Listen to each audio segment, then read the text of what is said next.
Today, we're going to talk about American corporate communication, specifically in tech. And to do this, I've invited a very special guest who's going to join us and talk about corporate communication, as well as the experience of being a Brazilian living and working in tech in the US. Juliano has worked for companies like Dell, Arista, and currently AWS. He has some amazing insights that he shares with us about what it's like for him as a Brazilian and what it's like to have to adapt your communication style in order to thrive in business and connect with people in your personal life. Thank you so much for joining me today, and I know you're going to enjoy this interview and get lots of great takeaways, insights, and tips. Could you please introduce yourself and tell us a little bit about where you're from and what you do? Sure. Thanks for the opportunity to talk to you today. I appreciate your time. I am Juliano Forti. I'm from Brazil. I have been living in the United States for 12 years now. Excellent. And for you, what we focused on, it was communication in technology and also career development. So can you tell me a little bit about when we first met? Where were you in your English journey? Because you already had an established career and had lived in the U.S. for a while. Yeah, for sure. So what happened is in the United States, you need to speak the perfect English for the American people, in the high-tech companies. And I used to work for high-tech companies for a long time. And my manager was complaining about, hey, so your pronunciation, you know the technology, but you need to improve your pronunciation, how to pronounce some verbs and basic stuff. So I'm getting old, I like to learn more. And I try different trainings, books, maybe if I sell my books, maybe I can retire, too many books during the years. And I started to search the internet. So how can I improve my pronunciation? And I'm glad I found you in a YouTube video. From one YouTube video, went to another YouTube video, and I got to you that time. So, and when I talked to you, the first time was great because your plan was not to focus on the pronunciation, was focus on the communication, how to communicate. Depends on the situation. Not go back to school and the table is on the book, the book is on the table, and this kind of stuff. No, it's more about communication. And that's especially, I love that you mentioned age, because as we get older, it can feel, I find that there's two reactions. There's either the person who's like, okay, I can be a student again. I know what that feels like. Or the person who's like, I don't want to be a student again. Like I already have, because like you said, you already had your career. You were already doing what you were doing. So to realize there was still something there. And in fact, I wanted to ask you, how did it feel to get that feedback that your manager still wanted you to work on pronunciation? So first time I was unhappy, to be honest, because nobody was complaining. I was a top performer, employee, and he's trying to be picky on that, or I need to improve. Yes, I knew that I had to improve, because one thing that we think that we need to have the English American accent, and it's not easy. So if you think about the United States, you have a north, south, west, east, central, accents. You have different accents, and somebody telling you, hey, you need to improve your pronunciation. Say, okay, but what's the impact? And when he asked, he told me the day after that I started looking for videos, programs, teachers, that I found you. And in the meeting that I had with him, after 1 week, I told him, hey, I established already a training. And he was surprised. Oh, that was so quick. So, yes, you made a complaint. You're going to fix, So you need to... Wasn't that the point? Yeah, exactly. Because a big part of it, especially for people who are established and who are doing so well, like you said, like you've worked and are working for really amazing companies, the way that can sometimes cut into the ego, where when you get that feedback and it's so, did you ever feel like, oh, I wish I could speak like a native speaker like my colleagues? Or was that never part of your mentality until that feedback? I'm just curious. It has been always my mentality to speak as a native English American person since the beginning. I moved to the United States in 2011, and I can tell you, my first month in the United States, that was horrible, I would say, Yeah. Because I was expert in the technology, and one sales guy asked me to join a call, saying, "Hey, Julian, you are the expert. I need you on this call to close the deal." And when that happens, you need just that expert on the call to close the deal. There's something else. You need to be, you need, so that time I had been in the industry about 15 years. I knew how to play the game. Okay, I joined the call, and the customer started asking me questions about, hey, does the product support that? Product support this, blah, blah, and we didn't. And the product didn't support. And I told the customer, I'm so sorry, but the product that you are looking for, we don't have. So our competitor has, but our product is for different, use case. Mm-hmm. And finished the call, and my manager called me, hey, how did it go? I told him, say, bad. It didn't go well. Well, he said, why? I said, because what the customer looking for, we don't have. And I told the customer. Well, guess what? In a few days, a chain of emails coming down. Hey, we lost the deal because the expert on the call didn't speak English and didn't know the technology and blah, blah, blah. So they threw you under the bus, but with lies. Exactly. And my manager called me, started laughing. I was nervous. That when I got that email, I like to move back to Brazil. Said, I'm leaving this country right now. I'm not safe. It feels horrible. Yeah. And my manager called me laughing, and said, hey, so they can't tell about your English because you're not American person. Okay, but I trust you, and you know the technology. I know that you are very honest on those calls, and that's what happens. And don't worry about that. I'm gonna take care about that. And that sales guy, drama. sales guy left after 2-3 months. So. Oh, and I know that that's not the only example of corporate drama you've experienced.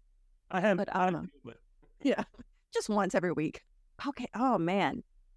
And to still persist. And I think that's something that I've always really admired about the experience of non-native speakers in these like high pressure environments, because people do sometimes use that as a scapegoat or to try to get above you in a promotion of like, no, like their English isn't whatever.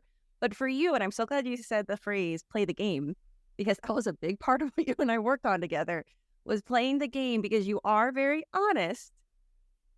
But the art of being diplomatically honest and playing the game, but in a way that is authentic to your personality, so you don't feel like you're, like the not the ideal way to play the game. So what was your biggest takeaway, or how would you say you've evolved in keeping your honesty, but doing it in a way that doesn't hurt your career, that doesn't hurt your sales and communication with colleagues? Great question. I start to listen, to watch, and reading books about sales and about communication, to understand the methodology behind scenes. Because there's it's different, right? It's not just English. It's an art. It's an art. Exactly. It's an art. Because I can tell you, you go to a meeting, and some people, they say 2 words. This, oh, that's amazing. You tell 20 words, it's okay. So you need to know what you want, what you need to say. That's, you learn. You don't learn at the school, at the university. Strategic participation. Yeah, exactly. That was my takeaway too. to understand how to make business in America. Because, for example, I have been in China several times. I think I traveled to China 12 times making business. It's very different than in China and here. So in China, you make the friendship first and you decide the paper after. Here, you make the business first and the friendship later. It's opposite. The cultural differences in business are fascinating. Yeah, exactly. It's more money oriented, Speaking of cultural communication, how do you find Americans, and thank you for sharing the differences that you experienced doing that in China. How would you say the communication, whether it's corporate or in general, is different from Brazilian communication and American communication? What are some things you had to adapt? Well, now you hit a nerve, Because it's very different. Yes. I would say not only in Brazil, Latin America. So Latin America, we like to promote the bad news. When you watch the news, it's bad news everywhere. Is Brazil so dangerous as the TV shows? The other countries in Latin America is so dangerous as well? I don't think so. Yes, it is, but not in that. The U.S. is dangerous.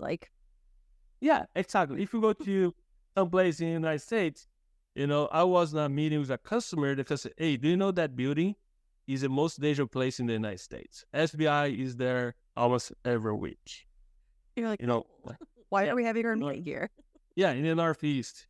It's, whoa, but you don't see that. You don't. That's a different communication in Brazil and here, because here your family is falling apart. In the U.S., hey, how are you doing? Oh, it's great. Everything's fine. Everything's perfect. Life is good. Everyone's smiling. Yeah.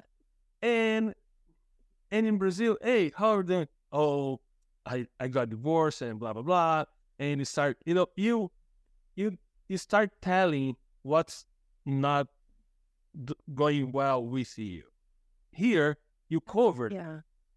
Was that hard to get you? Because I feel like with other, because I've worked with so many Brazilians, and sometimes that can be a very hard transition because you feel like you have to be almost dishonest, but it's really just the cultural norm of the social small talk. How are you? Great. And sometimes that can be some friction and but we're not great. Yeah. Was that Absolutely difficult, or how long did it take you to embrace that? Or do you still kind of feel that I'll say great, but I'm not great? Well, thanks to you to help me on that during our program, because now I play the game, so okay, I need to immerse myself in the culture here. So if I need to immerse myself, I need to do the way they do. When I'm between my Brazilian friends, okay, I'm Brazilian, so I'm gonna tell whatever I want. When I'm with them, okay, I'm gonna be the American Julian here, and embrace that moment. I don't feel more that I'm lying. Good, because that was my next question. Because sometimes it's not about lying; it's about learning how to earn trust in a conversation to be yourself in the way that's perceived genuinely. Exactly, because it's not lie. I think it's not sharing. It's a big difference. Because I have close American friends, and I asked them, hey, how was the trip? Oh, it was great. It was fantastic, amazing, best trip ever. And a few weeks later, we are having dinner, and we start talking, going more deep, and the one made some comments, said, hey, that trip that happened? I said, what happened? Well, we started arguing, blah, blah, blah. So, and inside my mind is he told me it was great, was amazing, it was the best, but it wasn't that way. But it's but I understand why they're gonna share with me the first time, say, hey, it was terrible, blah blah blah. So they don't want to share. I think it's not lying; it's more. It's not. You're right. It's not only that it's not lying, it's that the perception, when you're talking to a fellow Brazilian, that kind of openness is natural and normal. Whereas with the American culture, if you start off with those things, you're perceived as a pessimist or as a complainer. And so it's like strategic cultural honesty. You want to first like the superficial answer, and then as you have more trust with the person, you open up and you're able to share those stories. Sometimes it takes time, sometimes not. But yeah, that's interesting. And how do you feel that applies business-wise? Do you feel like now that you've adapted that kind of communication style, but you do it in a way that's like genuine to you, you've been able to make better connections? Because I mean, now you go to like much bigger meetings, you're networking, you're playing golf, you're doing all these other things. Do you feel you connect better? Absolutely, absolutely. Because you need to, but you need to see or use that always they are judging you. That's Pressure. yeah. So no, not it's not a pressure about Okay. that I mean, but don't open too much. Don't Oh, again. I don't want to say play the game several times, but you need to show another person as a business. You need to be a person with your friends, another person with your family. You're not lying, but the way that you need to adapt the communication. and I find that when sometimes there's a bit of a defensiveness when people say, no, I want to be myself only like all the time. I'm like, yes, but think about being yourself. I think the easiest way to break through is you are yourself, but the way you talk to your spouse is different than you talk to your 3-year-old child. Right. You're yourself, but you adapt to the audience, you adapt to the situation. Like you said, when you were in China, you're not going to go in and do business as you would with an American, because that's not conducive to the results that you want. Right. So I bought a new couch, a few months ago, and came with a scratch. Okay, and a guy came, 60 years old guy came to my home. Nice guy. He was in the army before, bodyguard. And now fixing. So like, hey, it's a hobby. He likes to do that. Mm-hmm. And he told me, Julian, I came to your home. I go to your customer's house. So my goal is to make the customer happy. It's not to fix the couch. Because I know you're going to be angry. I know you're feeling, Okay. So it's a different perspective. I go to your home to make you happy because I know the time that I meet you for the first time, you're going to be angry, so about this new sofa, couch, bed, whatever, and I didn't like, it didn't work, you're going to be so stressful. And my goal is to make you happy, So and that was very, good to me. Okay, yes, I need to start to apply that, And in a technical background, I find that that's challenging because especially with engineers and in that environment, everyone's so technical that as you're moving up in leadership and you're leading teams, the empathy, the emotional awareness, the emotional intelligence required to navigate those escalations, it's different and it requires a different kind of communication, not different English words. Like that's where I'm like, you don't need more English, you need strategy. Right. And like connection and clarity, and how do you get people to trust you so that they can tell you what's wrong with the implementation of like the strategy so you can solve it. Yeah, exactly. I keep saying that business, we do not prepare ourselves for the business. We are always playing the Super Bowl. We don't have time to prepare. We don't prepare.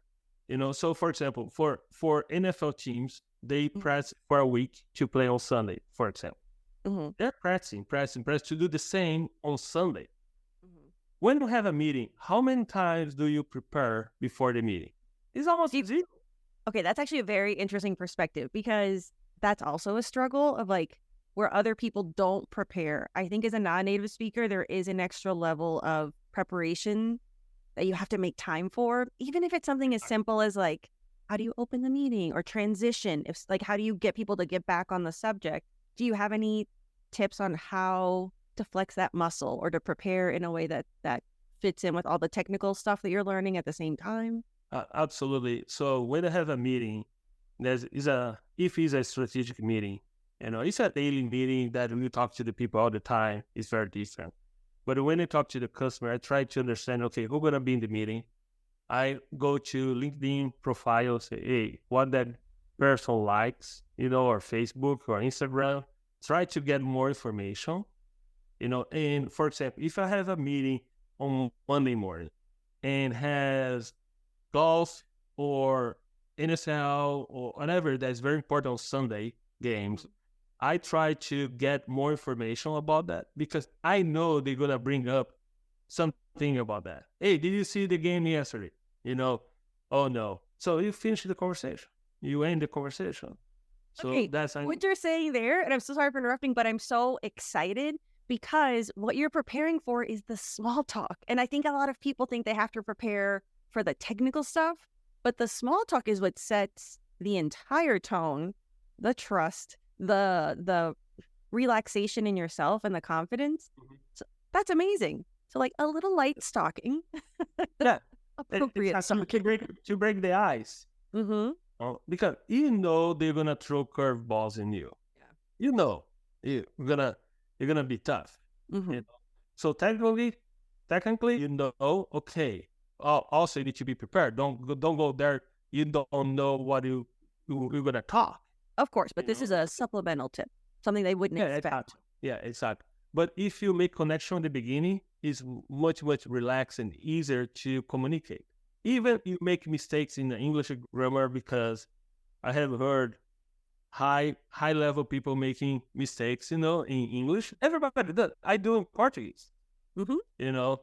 My wife, she teases me all the time. Say, hey, you don't speak well in Portuguese. I try to speak English, so. You're like, great, now I have another language to work on. Yeah. Well, let's talk in Spanish, whatever. But you break the ice, you. And not just with the client or the other person, but with yourself. Yes. Because I think, or at least for me, even as a native speaker, once you have those moments of connection and levity, I feel like I let go a little bit. And from a non-native speaker perspective, I think the pressure for perfect English goes away a little bit. You're like, okay, this person gets me and I can take my time expressing myself. Yeah. The patience goes up. Exactly. Because when you go to the meeting, not being a native speaker, English speaker, the first thing that comes to your mind is, can they understand me? They're going to understand me. They're going to judge me by my accent. They're going to judge me by my grammar errors and so on. So you prejudge you that when you go to the meeting, you go very close, very nervous, that's not the case. You're going in with toxic assumptions. Yeah. That kill your confidence before you open your mouth. Exactly.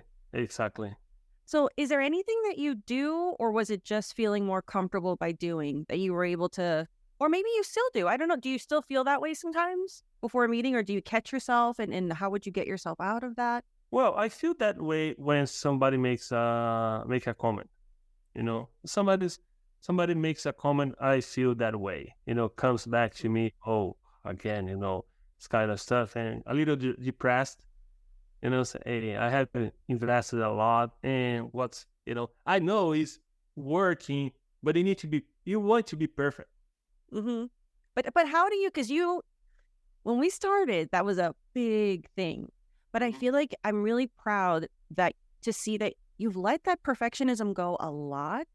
And the way I see you being able to interact, because you don't, like you mentioned depression, and I think that's really, you hit the nail on the head. There's like a sinking when you have those moments of like, damn it, I mispronounced that, or they're correcting me, or they don't understand me.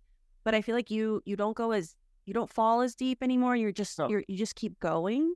Do you feel that? I see that in you, but have you felt that effect on your communication? Well, it's at the moment, if somebody makes, again, if I have a comment, but inside my mind is my life is bigger than that. I don't care. Like, whatever. Yeah, whatever, move on. So because everybody makes a mistake again, and if I feel the person is not understanding me, it's very hard. That happens more when the person never travel abroad, Interesting. Yeah, there's no communication with other cultures, kind of stuff. That's what I have seen, in the past, living here for 12, 13 years. Mm-hmm. That, so, is a point. But I try to change the communication. I try to speak less, more to the point. Instead to make long phrases, say, okay, yes or no, and short answers. Which, as a Brazilian, that's hard because the Latin American communication style is like long journey, scenic journey, and then the point. Whereas with American English, it's not just the sentence structure. It's like get to the point, bottom line first, and then maybe you get a chance to explain it, but maybe not. And that can be so frustrating to feel like, wait, I have so much more I could say. You hit another good point. There are some meetings. I go to the meeting, and at the end of the meeting, it has some actions. They are discussing some actions. We're going to talk about some actions. And I asked later who was with me. Say, what action? They didn't talk much. They talked 2 words and a lot of actions. So what's the point? And because they don't need to explain too much. It doesn't need to be a long phrase. Yeah. Okay. So they're gonna say we need to have this PowerPoint next week. Done. You take, okay, where's the action? Who's gonna make the PowerPoint? Who's gonna present, and so on. Doesn't need to discuss at that moment what needs to be done. No instructions.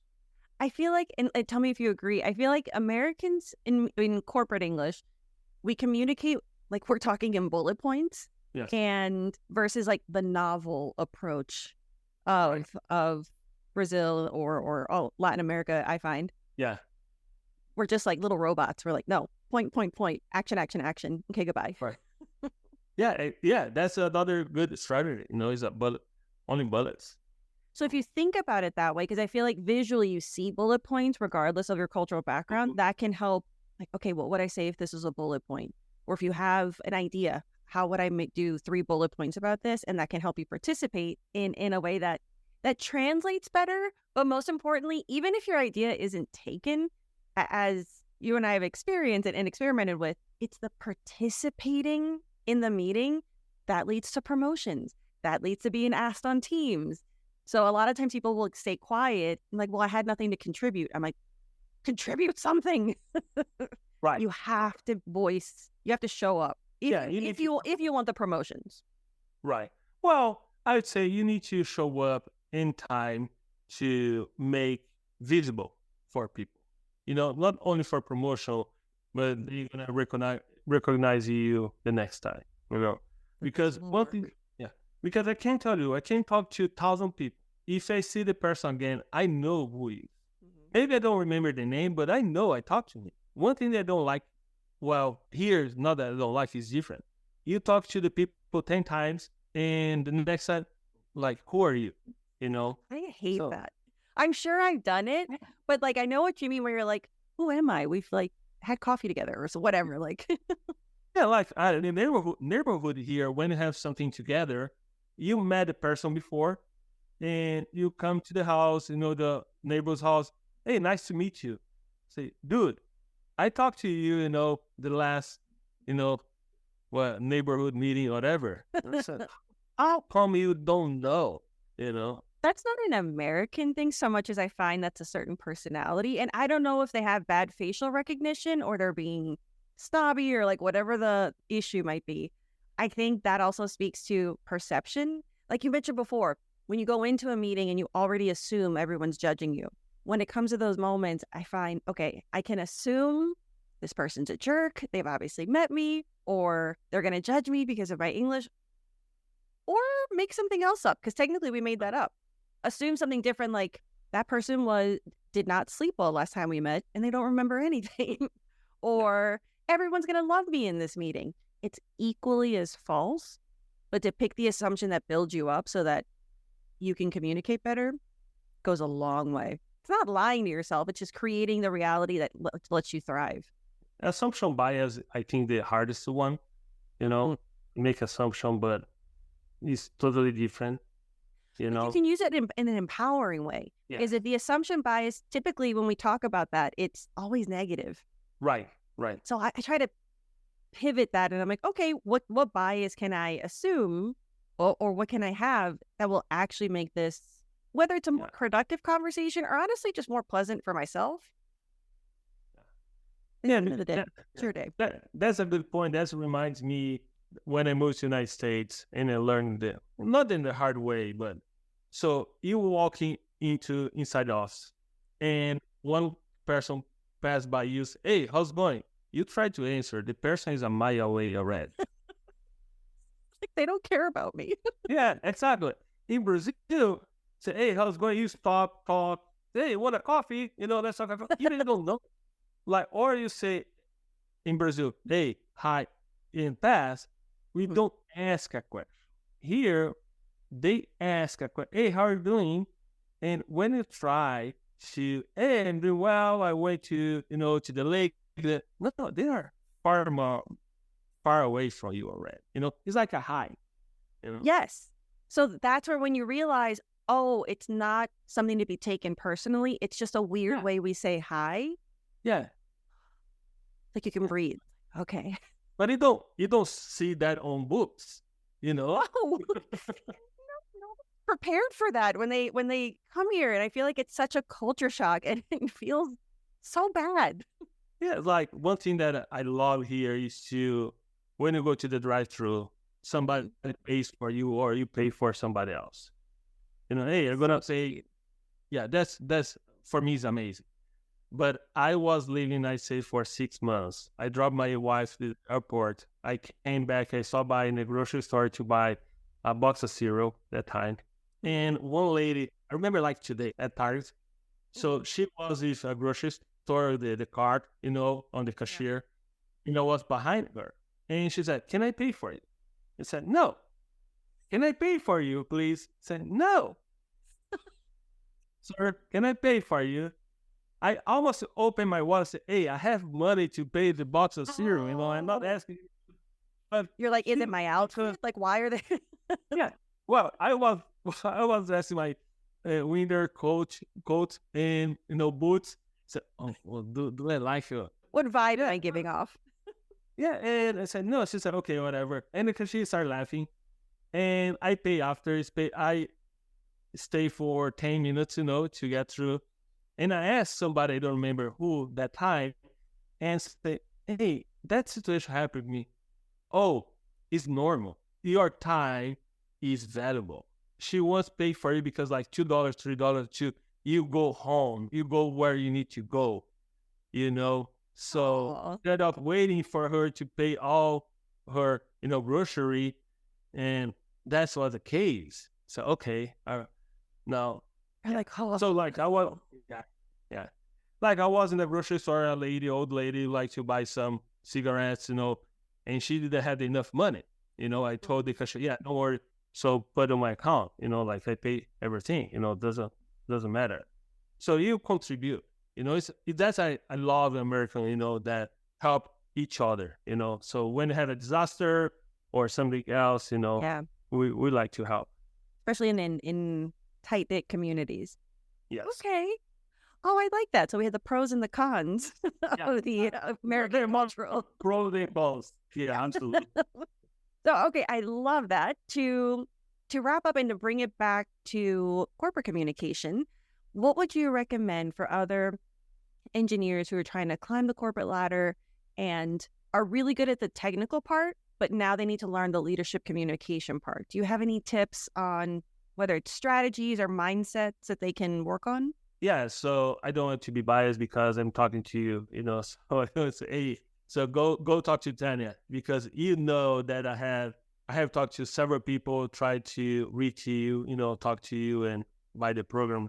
I think your program is amazing for who needs to improve the communication. It's not only for the accent. I know you have a big focus on accent, in terms of not accent, but not non-American people. Mm-hmm. But I recommend even to American people, native English, because you focus more the communication, business communication, I would say. So I recommend to reach out to you, your website and try to, talk to you because it's going to be more than English, business communication. Yeah, because I have, like I said at the beginning, I have several books here. I read, but it's hard, to pick. And it's doing it. Yes. Because you have so much knowledge from all the books, but until you open your mouth and you have to like figure out how would you express that in that particular meeting, it's different. Yeah, and I think you tailor-made your training program because, first of all, we can't stay here for hours talking about, but when I have a meeting, important meeting, interview, that, and presentation, I come to you, say, Tanya, I have this presentation, help me what's the key words? So to present that, that will help me a lot on that for a specific use case. Yes. Otherwise, it makes it so much more efficient. Yeah. If you try to boil the ocean, you don't go anywhere. I think you need to be more focused. Nice expression.